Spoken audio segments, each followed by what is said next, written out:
You ever hear a newborn scream like a siren because she hasn't eaten in hours? Not regular baby cries, I mean the kind of soul-shaking sound that rattles every nerve in your body. That was the sound coming from my living room at 7 a.m. while I was standing at our locked community gate staring at a smug little sign that read "Deliveries must be pre-approved by HOA President Karen W." My baby's special formula was stuck on the other side of that steel fence inside a FedEx truck, and the driver was helplessly waving at me through the bars. That was the moment I knew this wasn't just a bad morning, this was war.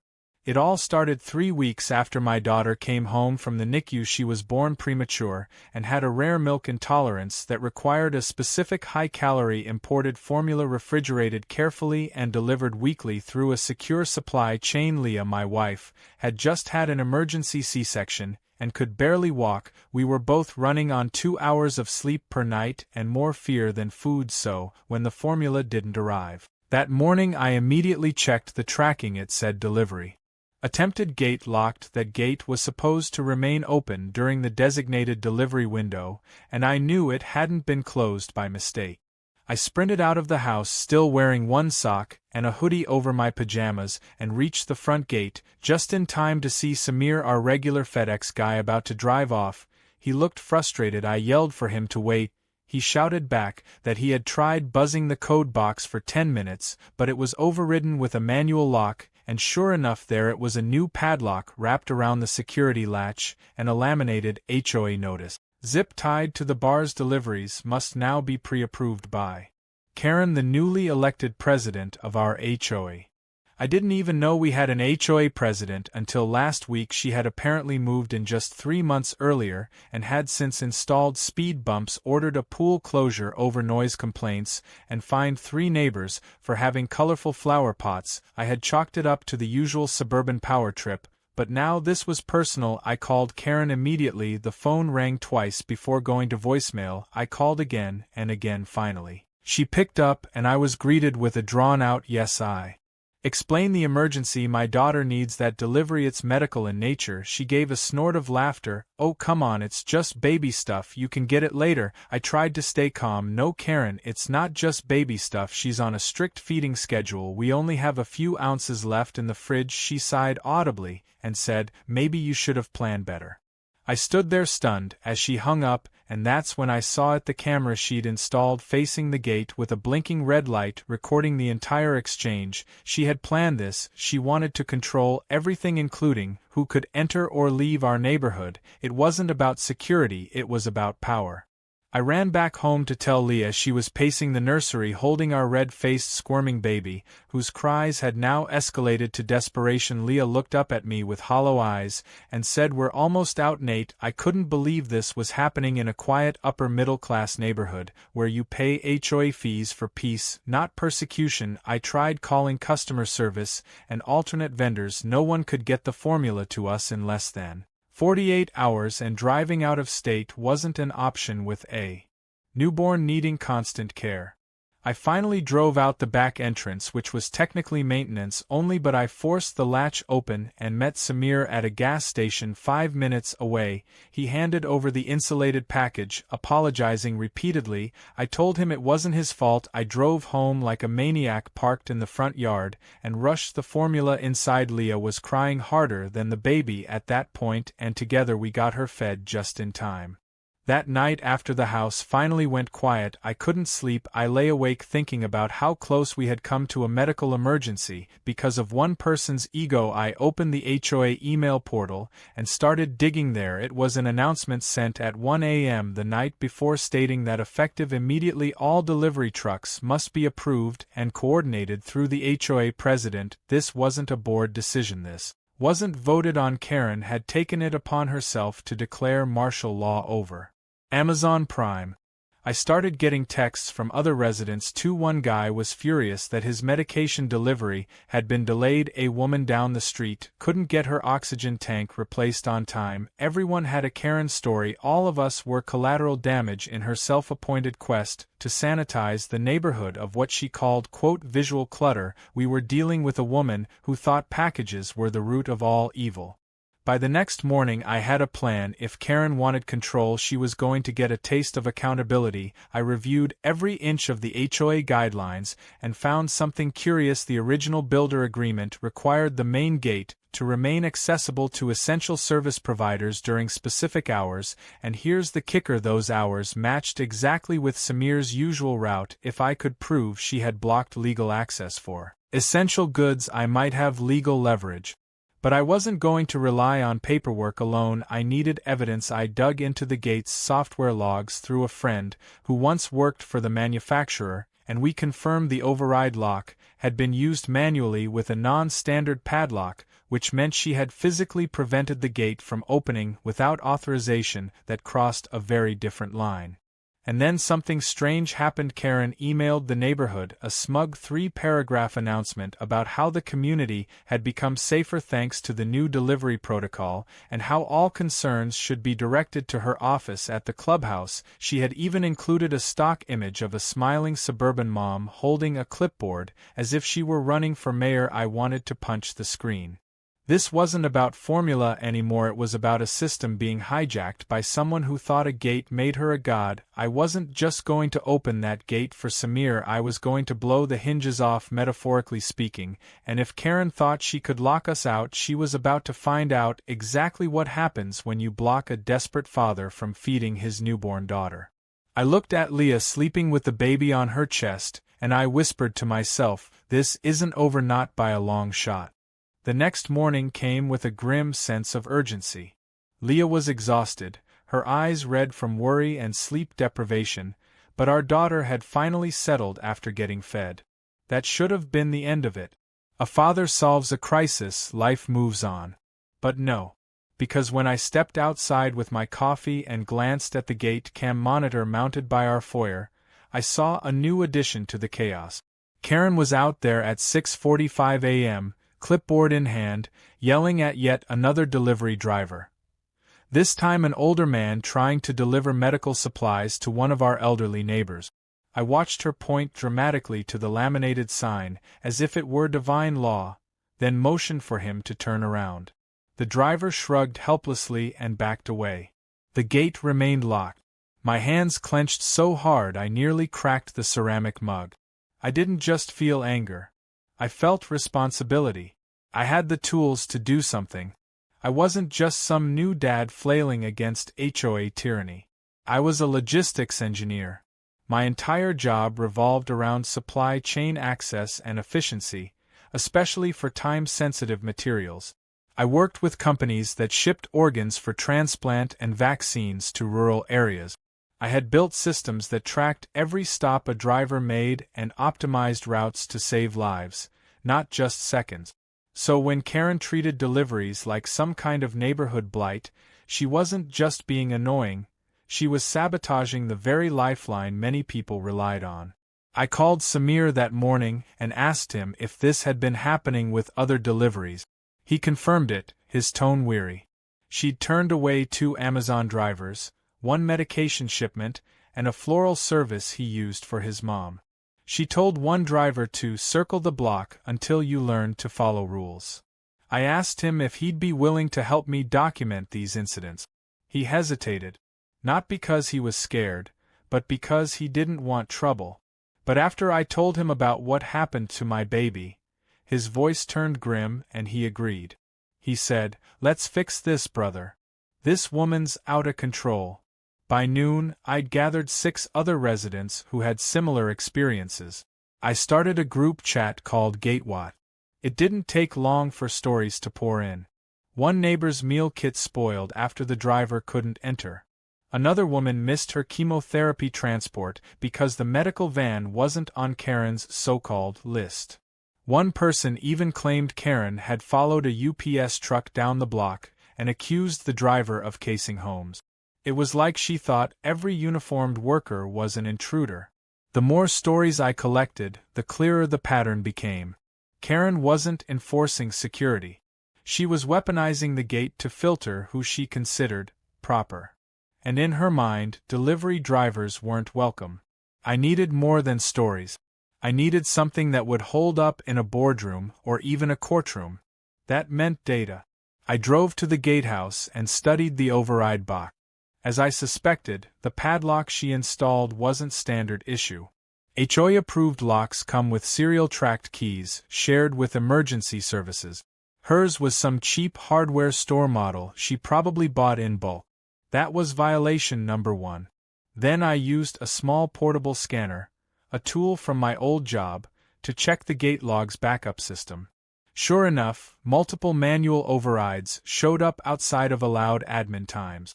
She had been personally disabling the remote access panel every night and relocking it every morning after blocking trucks.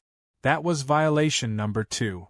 I compiled screenshots of the logs, video stills from the gate cam, timestamps from affected residents, and a map showing failed delivery routes. I didn't stop there. I even contacted the gate manufacturer, pretending to be a tech needing a replacement manual.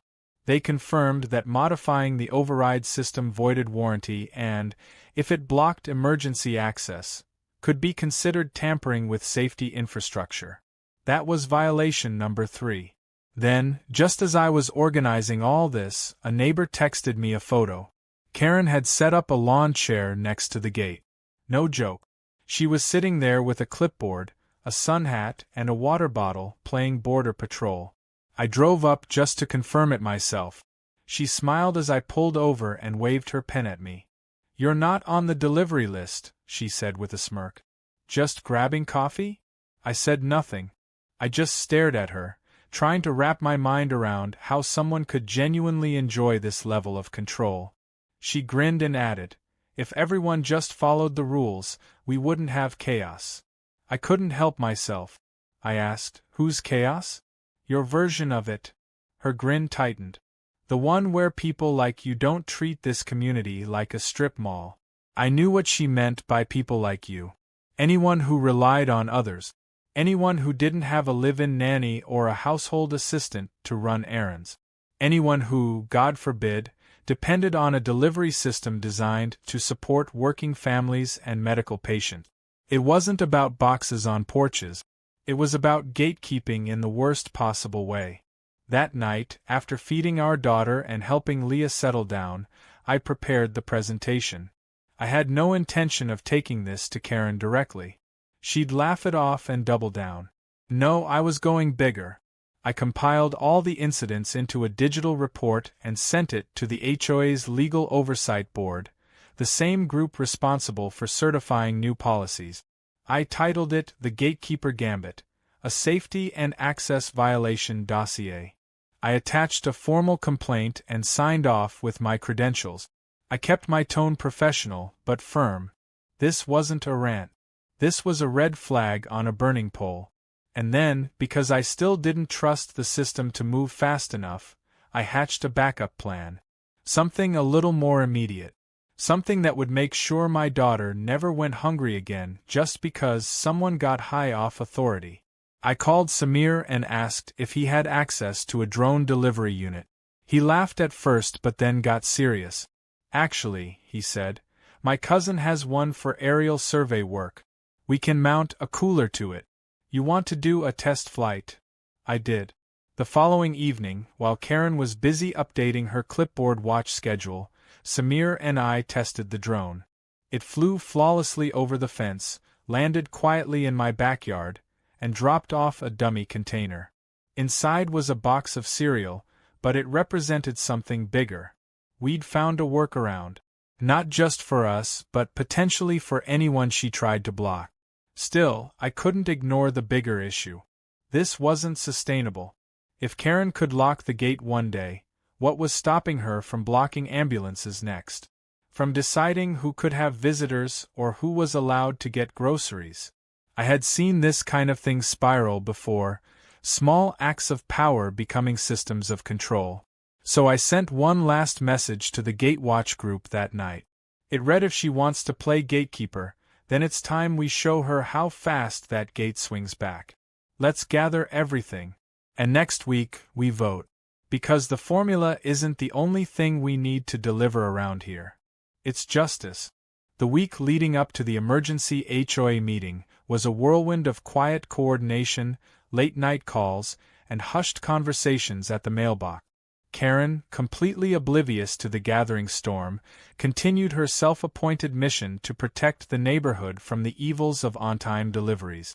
She expanded her gate schedule, printed color-coded truck permit cards, and even handed out a list of approved delivery days that aligned conveniently with her own gardening schedule.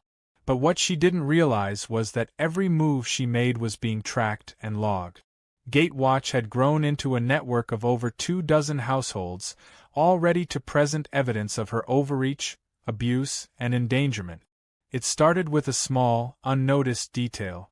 One neighbor, Mr. Gutierrez, an elderly man recovering from a stroke, missed his rehab equipment delivery because the driver was locked out. His son had to drive across town to pick it up after hours, and Karen still issued a warning about unauthorized vehicle presence when he returned home late. Another family's daughter, who required refrigerated injections, went without them for nearly a day because the medication delivery was blocked by Karen and returned to the sender. These weren't hypothetical consequences. They were real, tangible, and worsening. I spent my evenings compiling every detail into a single, comprehensive digital presentation. Every blocked delivery, every recorded video clip, every email Karen sent where she dismissed safety concerns as overreactions or accused residents of undermining community order. I had Samir's testimony in writing, screenshots of the gate override logs, and a side-by-side comparison of the HOA's own rules and Karen's ad hoc dictatorship. I even added her ridiculous flyer from last year that read, "Control the gate, control the culture." That line alone said more than any legal document could. Meanwhile, Karen continued parading around the front gate like she was guarding Fort Knox. She had set up a small umbrella, a folding table, and a thermos, making it her daily post. One day, she even brought binoculars. I watched from a distance as she scribbled notes about which drivers turned around and which residents violated proximity protocols. It would have been comical if it weren't so dangerous. And the most surreal part was that she genuinely believed she was making the neighborhood safer. 3 days before the meeting, a new message popped up in the Gatewatch chat. It was from a woman named Callie, who hadn't spoken much in the group before. She said her husband was a firefighter and that the station had received a warning from their dispatcher about our gate's inconsistency. Apparently, they'd had a delay during a medical call to our street 2 weeks ago and had to hop the fence because the override code didn't work. When they reported it to the county, it got buried under red tape. But Callie's husband had screenshots of the call logs and timestamp. It was exactly what we needed. If blocking baby formula hadn't gotten Karen removed, blocking emergency medical access would. On the night of the HOA meeting, the clubhouse parking lot was packed. More residents had shown up than anyone expected, many standing along the walls or spilling out onto the lawn.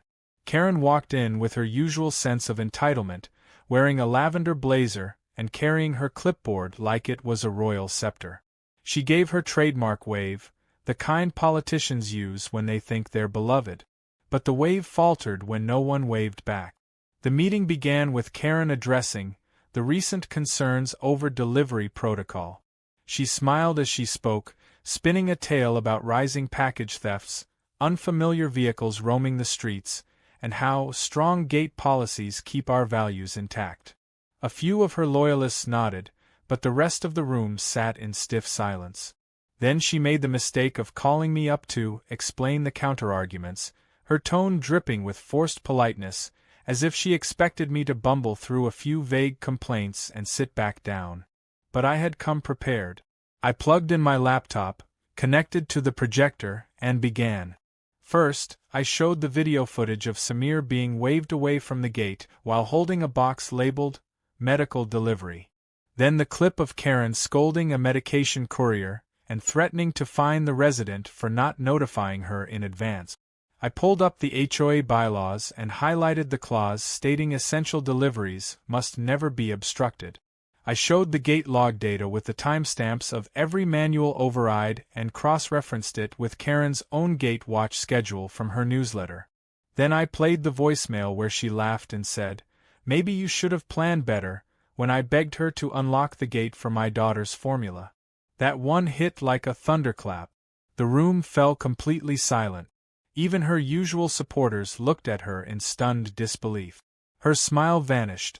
For the first time since she moved in, she looked cornered. But I wasn't done.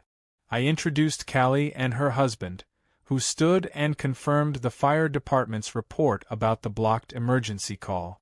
I read aloud the county's statute about tampering with emergency infrastructure and the penalties that came with it. Karen tried to interrupt, claiming I was dramatizing isolated incidents, but someone shouted from the back, "My wife missed her insulin because of you." Another voice called out, "You locked out Meals on Wheels." The room erupted into shouts, not of chaos, but of truth finally boiling over. Karen's voice was drowned out. Her clipboard slipped from her hand and hit the floor. Someone picked it up and read aloud one of her notes from the gate patrol. It literally said, "Too many brown trucks lately. Looks suspicious." That was the final nail. What had started as a petty power trip had turned into an unmistakable pattern of exclusion, control, and prejudice. The board held a vote right there. Not just on removing Karen as president, but on holding a formal ethics investigation into her conduct. The vote wasn't close. 46-1. The one being her. She tried to speak again, but no one was listening anymore. Her microphone was cut. She was escorted out, not by force but by a quiet, collective will that said, "We're done with you." After the meeting, people lingered in the parking lot, talking like neighbors again. Samir arrived for a late delivery and received a round of applause. He handed me a small box, this week's formula shipment. As I signed for it, I realized something. This wasn't just about a gate. This was about the people who lived behind it, people who had felt powerless and divided, suddenly coming together. All because one gate had been locked one too many times. I returned home that night and watched my daughter sleep peacefully. No tears, no hunger. Just the soft rhythm of a safe, fed baby. Leah put her hand on mine and whispered, "You did it." But I shook my head. "No," I said. "We did it. All of us." And somewhere out there, Karen was staring at a gate she no longer controlled. And for the first time, maybe she understood what it felt like to be locked out. The morning after Karen was voted out felt strangely calm, like the air itself was lighter. The gate that had been a symbol of frustration and fury for weeks now stood quiet, untouched by her hands for the first time in what felt like forever.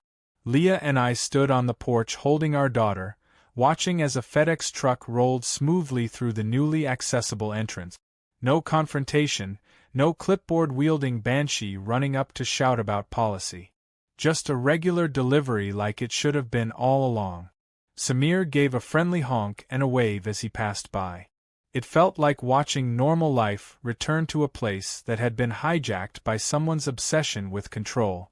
But beneath the peace, I knew this wasn't over. Karen had been removed, yes, but people like her don't vanish quietly. They regroup, they scheme, and they look for back doors. I wasn't going to underestimate her again. Later that day, the HOA board held a follow-up session to announce interim reforms. I attended along with a few Gatewatch members. The clubhouse was less tense now, but the conversation had shifted from drama to recovery. People wanted to know what would happen next. Who would take over? Would deliveries go back to normal? What about fines she had issued without approval? A temporary panel was formed, and I was invited to assist with rewriting the delivery access policy. I wasn't thrilled to dive into neighborhood politics, but after what we'd been through, I knew I couldn't sit this one out. I owed it to my daughter and everyone who'd been affected. We started with the basics: restore the default gate schedule, allow emergency and essential services without restriction, and install a new entry protocol using delivery scans and automated logs. The gate company agreed to provide free reprogramming after reviewing the tampering report I submitted. They even included a new feature: remote override via registered emergency responder ID badges. No more manual padlocks, no more human gatekeepers with God complexes. It felt like a win. But we hadn't heard the last of Karen. Just 2 days after the meeting, someone noticed her car parked across the street from the gate. Not in front of her house, but at an odd angle near the bushes. At first, we thought maybe she was waiting for someone. Then came the whispers. People said she was taking photos of passing trucks, jotting down license plates, even snapping pictures of kids walking home from the bus stop. It didn't take long before screenshots started circulating in the group chat. Karen crouching near hedges with binoculars, wearing what looked like a homemade security badge around her neck. She had created her own role, labeling herself as the Community Security Advisor, even though that position didn't exist and no one had authorized her to hold it.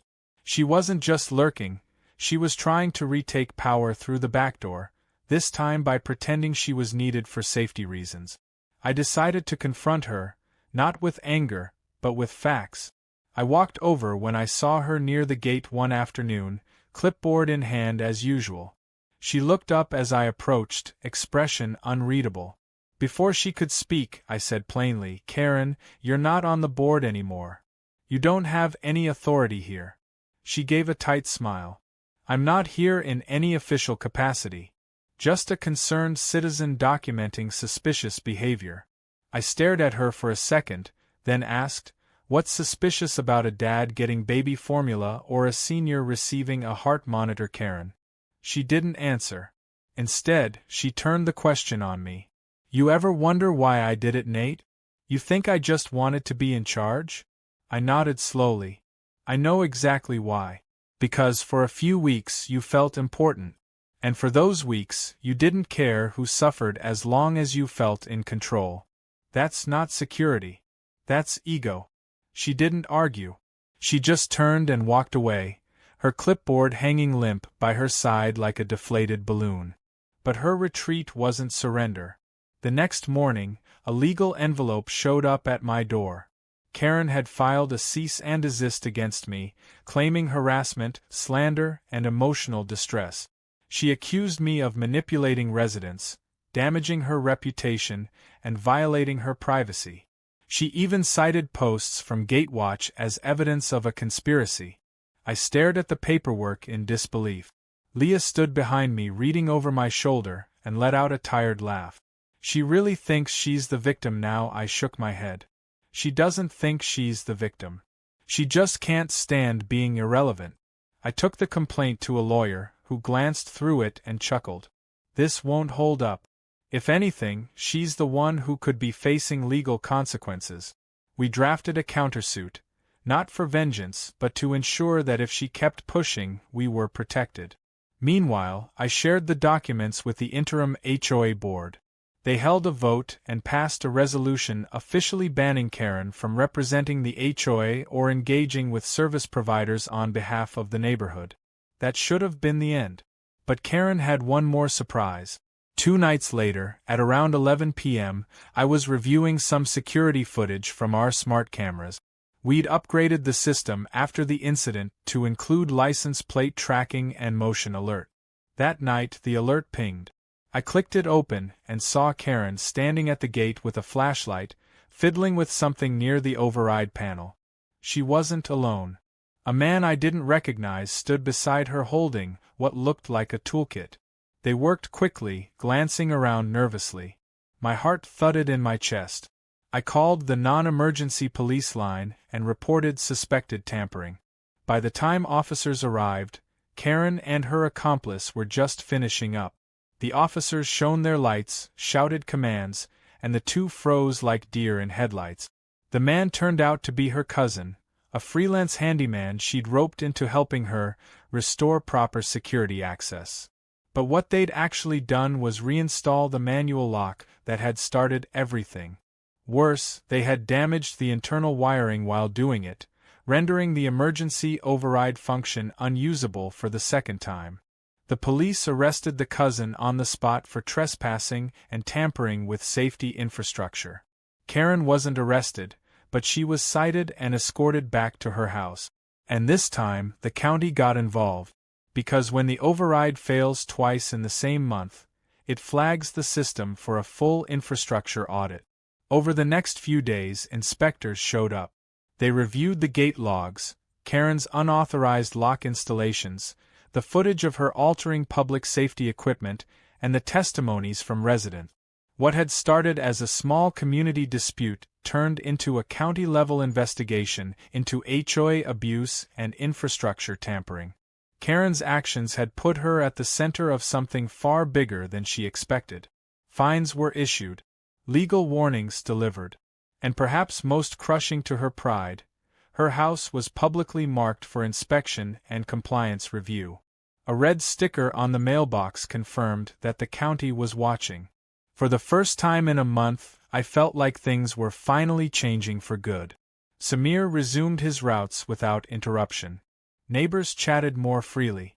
Packages arrived on porches instead of being rerouted or returned. People smiled again. Kids rode their bikes past the gate without being stared down. The community was healing. Slowly, yes, but surely. And as for Karen, she stayed indoors. Her curtain twitched every time a truck passed. Her once perfect lawn grew uneven. Her clipboard remained unseen. It was as if the very thing she once controlled had turned into a symbol of everything she'd lost. But to me, it was more than just a gate. It was a lesson that even the smallest bit of power, misused and unchecked, could cause chaos. But also that even the most stubborn gate could be reopened, by unity, by truth, and by refusing to let someone else decide who gets access to what we all deserve. The quiet that settled over the neighborhood in the weeks after Karen's fall from her self-imposed throne felt almost surreal.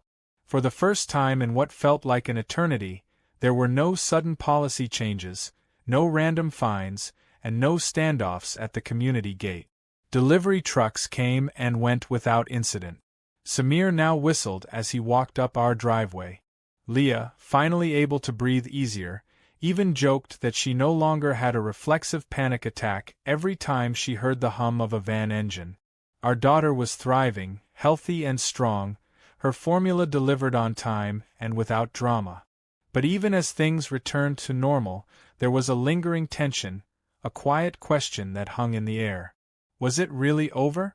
I had spent enough time dealing with people like Karen to know that silence didn't mean surrender. It meant planning. She might have been removed from the HOA board, slapped with citations, and publicly shamed, but that didn't mean she had let go. Her type never did. And sure enough, I was right to worry. It came in the form of a letter tucked inside my mailbox, one that looked official but wasn't. It was a cease and desist, this time from a private attorney claiming I had caused irreparable damage to Karen's emotional well-being and personal reputation. The language was dramatic, accusing me of orchestrating a smear campaign, of harassment, even of psychological manipulation. It was a desperate attempt to reclaim some measure of control through legal intimidation, and it would have been laughable if it weren't so pathetic. I forwarded the letter to our community attorney, and got a response in less than a day. Don't worry about it. It has no legal standing, and if she pushes it, we'll countersue with the full documentation from the HOA investigation and the police reports. Still, I could feel the heat from the dying embers of her vendetta. She hadn't moved on. She had just moved to quieter tactics. Passive-aggressive emails to the new board, anonymous complaints about Samir's parking habits, whisper campaigns suggesting that deliveries were increasing crime rate. The difference now was that nobody was listening. Not anymore. Her power was gone, and the more she tried to act like it wasn't, the more pitiful she looked. Meanwhile, I had my hands full with something far more important. The HOA board had asked me to help design a modern access system that would permanently prevent what Karen had done. A system that couldn't be hijacked by a single individual with a key and a clipboard. I worked with a few tech-savvy neighbors and a couple of contacts from my old job in logistics, and together we built a smart entry platform. Deliveries could be pre-tagged with scannable barcodes that triggered gate access automatically. Emergency responders were issued priority keycards. Residents could authorize access through a mobile app with just a few taps. No more codes to remember, no more need for a human overseer. The gate would open for the people it needed to open for, and stay shut for the rest. We held a small launch event when the system went live. Neighbors brought snacks, kids ran around, and Samir delivered the ceremonial first package, a box of baby formula wrapped in a ribbon. I stood with Leah, watching as everyone clapped, and I felt a sense of closure I hadn't realized I needed. Not revenge. Not even victory. Just peace. And maybe a little justice. Samir handed me the box and said, with a grin, "From now on, nobody's gonna stop me from doing my job." We both laughed, and the laughter felt real this time. Not a defense mechanism, not a release of tension, but genuine relief. But even with that closure, the final chapter hadn't fully written itself. Karen was still there, after all. Her house hadn't sold despite the big for sale sign she'd planted in her front yard a week after her arrest-worthy gate tampering. Rumors circulated that she had tried to sell quietly, but after the county labeled her property for inspection, it scared away most buyers. More than one real estate agent had told potential buyers that the house came with a history, and not the charming kind. Still, she stayed. Still watching from her curtains. Still walking her dog in slow, dramatic loops near the gate as if she could reclaim it by proximity alone. Then came the final twist. The county sent an infrastructure audit report to our HOA board confirming what we had already suspected. Karen's unauthorized modifications to the gate not only voided the warranty but also violated a provision in the Regional Safety Code. Because the override had been disabled twice, the HOA was required to undergo emergency compliance training, and the previous president, Karen, would be personally fined for the violations under her leadership. The fine wasn't just symbolic. It was thousands of dollars. Her past behavior had finally caught up to her in a way she couldn't deflect, deny, or delegate. The news spread fast. By the weekend, people were walking by her house not with hostility, but with a kind of amused detachment. She was no longer feared or even hated. She had become a cautionary tale. A symbol of what happens when someone mistakes control for contribution. When I passed by with the stroller and waved, she looked away. Leah said, quietly, "I almost feel bad for her." I shook my head. "Don't. She made her choices. We just made sure they had consequences." In the final days of that strange chapter in our community's life, something remarkable happened. People started talking more, sharing stories, helping each other. There was a new sense of camaraderie that hadn't existed before. Not forced, not performative, genuine connection. One neighbor said she now felt safer than ever. Another admitted she had considered moving before, but now felt proud to stay. Even the board meetings took on a friendlier tone. Less about policy and more about people. The gate, once a source of division, had become a symbol of resilience. I remember standing outside one evening, holding my daughter as the sun dipped behind the treetop. The new gate system let out a soft hum as it scanned and opened for a UPS driver. A subtle sound, but a powerful one. It meant access. It meant trust. It meant no one could shut the door on someone else's lifeline ever again.